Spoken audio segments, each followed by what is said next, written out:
আজকে আমরা দেখব কিভাবে গ্র্যান্ড স্টিমে জিআরপি 2602P এই আইপি টেলিফোন সেটটি কনফিগার করতে হয়।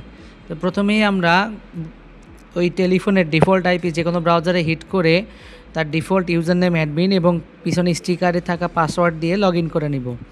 এরপরে আমাদের ডিফল্ট পাসওয়ার্ডটি মডিফাই করতে বলবে, অর্থাৎ চেঞ্জ করতে বলবে।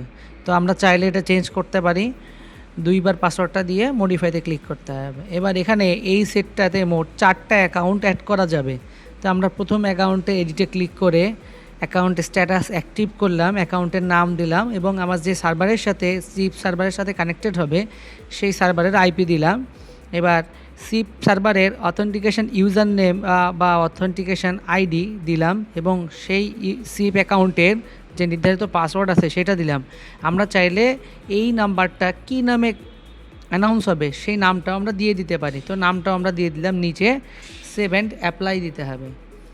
আচ্ছা, এরপরে আমরা আমাদের ফোনের উপরে ডিসপ্লের উপরে কিছু এক্সট্রা বাটন থাকে, তো আমরা চাইলে সেই বাটনগুলোতেও আমরা কাস্টমাইজেশন করে নিতে পারি। এই জন্য প্রোগ্রামেবল কি আবার আইডিয়াল স্ক্রিন সফট কিতে যেতে হবে। আচ্ছা, আমার স্ট্যাটাসটা কিন্তু এখনও অ্যাক্টিভ নেই, কারণ এটাতে এখনও ইন্টারনেট সংযোগ নেই। তো ইন্টারনেট সংযোগ দেওয়ার জন্য আমরা চলে যাব নেটওয়ার্ক সেটিংয়ে যাওয়ার পর আইপিটা সেট করার পরে আমরা টোটাল টেলিফোনটাকে একবার একটা রিবুট দিলে আমার এই স্ট্যাটাসটা অ্যাক্টিভ চলে আসবে।